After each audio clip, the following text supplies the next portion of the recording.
Hola a todos, bienvenidos a Artículos y Publicaciones. Hoy vamos a analizar a fondo una de las promesas más sonadas del último tiempo en la salud chilena, el famoso Seguro Complementario de FONASA. Un plan que, la verdad, sonaba a revolución en el acceso a la salud, pero que ha terminado siendo un verdadero dolor de cabeza.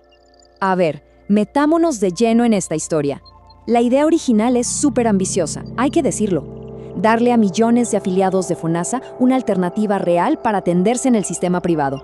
Pero, como ya vamos a ver, del dicho al hecho hay un trecho enorme. La ejecución ha sido, por decirlo suave, complicada. Bueno, para entender bien por qué hay tanta controversia, tenemos que partir por el principio. ¿Qué fue lo que se prometió exactamente? ¿De qué se trata este nuevo modelo de seguro? Aquí tenemos la definición oficial. La modalidad de cobertura complementaria, o MCC, se pensó como un seguro de segundo piso. ¿Qué significa esto? Piensen que es como una capa extra de protección financiera, algo que se suma a lo que ya cubre el sistema público. Y ojo, que este plan no es para todos. Apunta directamente a millones de personas de los tramas de ingresos medios de FONASA. Pero aquí viene el punto que, en el papel, era revolucionario y lo diferenciaba de las ISAPRES. La prima del seguro iba a ser plana. O sea, el mismo precio para todos, sin importar la edad, el género o si uno tiene enfermedades previas. Una propuesta muy distinta a lo que conocemos. Ahora, la pregunta del millón, ¿cómo se paga esto? La clave del modelo está en cómo se reparte la cuenta. Según un informe de BioBio Chile, la cosa funcionaría así. FONASA pondría un 40% del costo. Una aseguradora privada se haría cargo de otro 30%. Y el 30% final quedaría de copago para el paciente. Entonces, el objetivo era clarísimo: construir un puente sólido entre el fondo público y las clínicas privadas. Pero bueno, ya sabemos que una cosa es tener el plano del puente y otra muy, pero muy distinta es encontrar quien quiera construirlo y, sobre todo, administrarlo.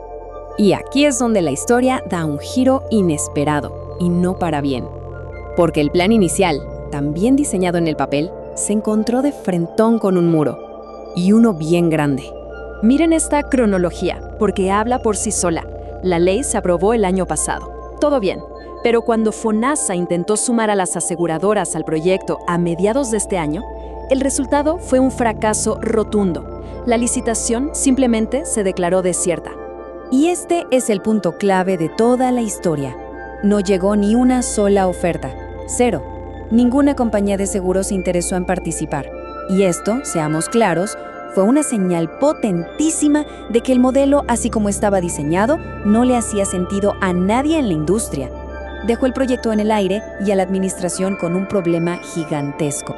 Ante este portazo en la cara, FONASA tuvo que repensar toda su estrategia. La nueva idea fue, básicamente, separar las cosas. Por un lado, lo tecnológico, y por otro, lo del seguro. Suponiendo que la complejidad de la operación era lo que espantaba a las aseguradoras. Y en este segundo round, FONASA decide contratar primero a un administrador externo para que se haga cargo de todo el back office, de toda la maquinaria interna del sistema. Y la empresa que se adjudicó esa licitación fue la gigante tecnológica Sonda. La justificación oficial de FONASA, que fue publicada por el Diario Financiero, es que la elección de Sonda se debió a su sobresaliente calidad técnica.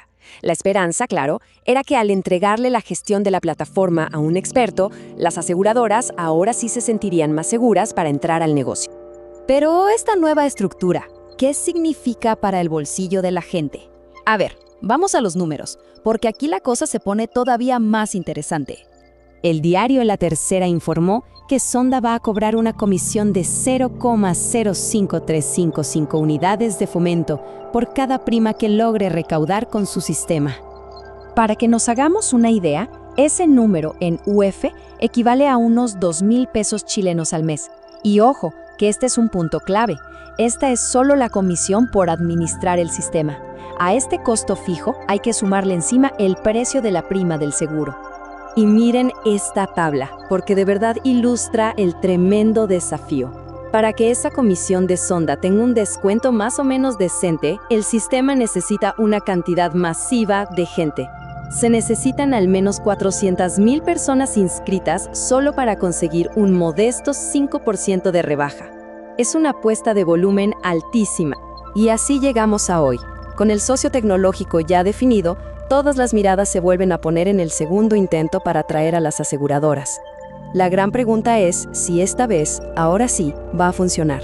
Según lo que dijo el director de FONASA, Camilo Cid, a la tercera, este es el nuevo calendario. La esperanza es que el sistema, por fin, parta entre abril y junio del próximo año.